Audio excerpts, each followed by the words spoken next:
Hello everyone, my name is Richard Chillery. I'm Chief Operating Officer for the period of the 2nd to the 19th of August.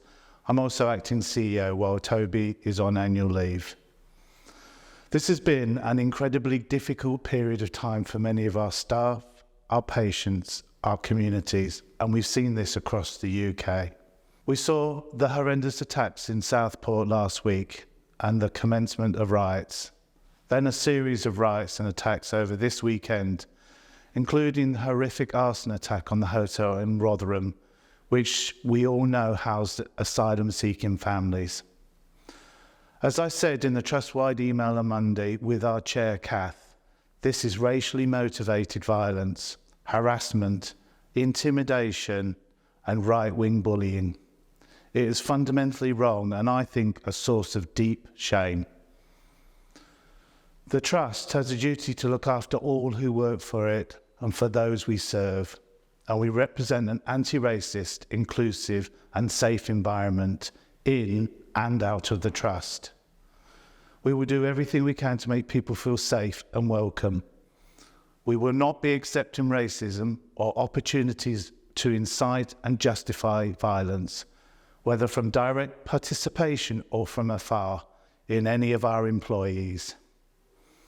I truly appreciate people are frightened, anxious, sad, confused, and angry.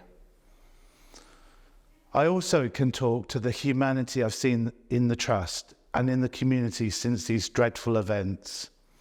I've heard about many, many acts of kindness, big and small, between colleagues. Offers of lifts to and from work. People offering their homes to others who may not feel safe. Offering to go shopping. Staff involved in the clean-up, ashamed that this had happened in their backyard. Our networks reaching in and providing spaces of support for colleagues. Checking in with each other and showing they care.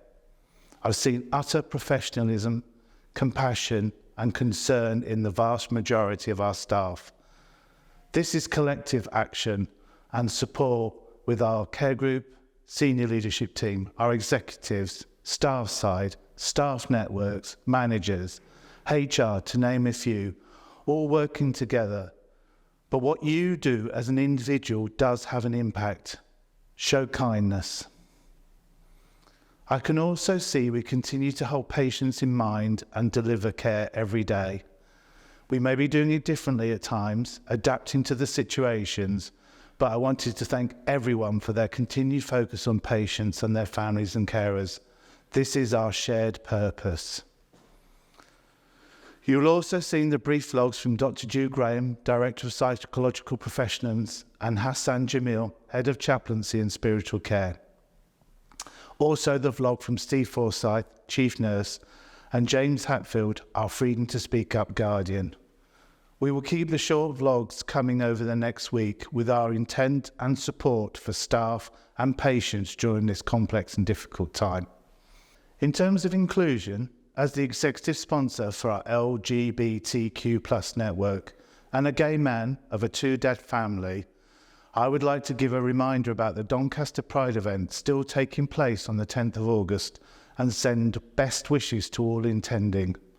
In addition, on the 1st of August, our care group director Iona, our North Links medical director Andrew and Jude attended with colleagues and partner organisations the flag-raising ceremony at Church Square in Scunthorpe to mark the start of Pride Month and to build up to the town's second Pride celebration on the 25th of August.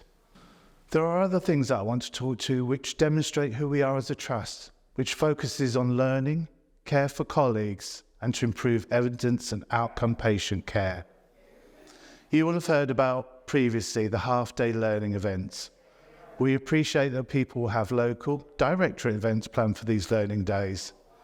However, we will have some across-trust events, virtually and in person, which are accessible for all. So see more details about this, click on your app. These start on the 3rd of September and they are for all. There are an opportunity to come together, to reflect, research, connect and learn in the broadest sense. I'd like to thank those who are supporting a Christmas Day service so others can access this opportunity monthly. I had a chance with Dr. Graham Tosh to welcome the resident medical trainees joining the Trust for their rotation. Welcome again.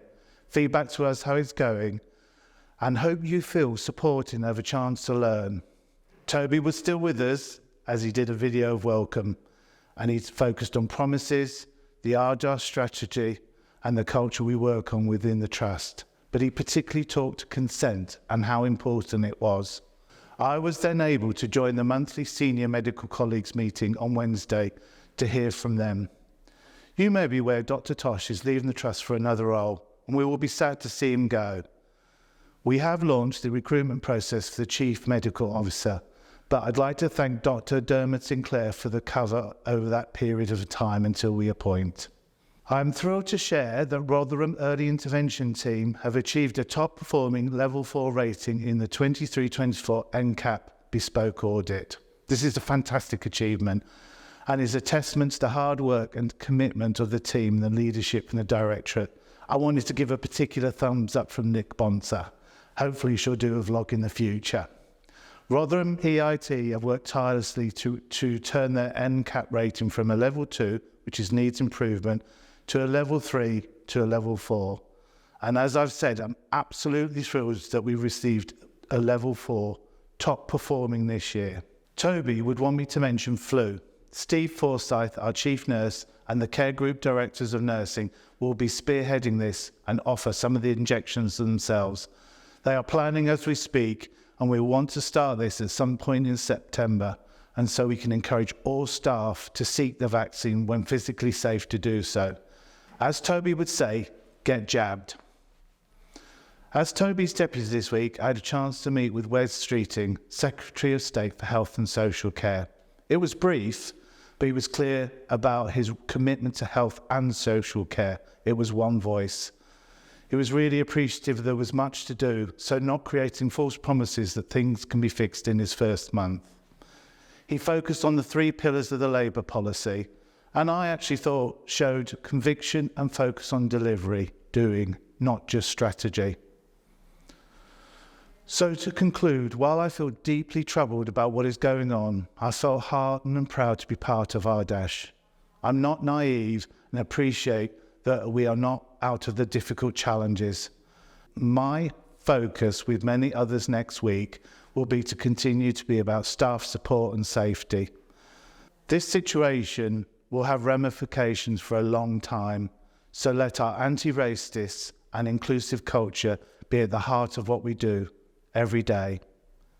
Speak to your care group, senior leadership team, managers and corporate directors about anything that is worrying you. Access your staff networks. Look to HR for support and guidance. Speak to your Freedom to Speak Up Guardian. If you want to speak to me directly, then contact me on the email on the screen as well.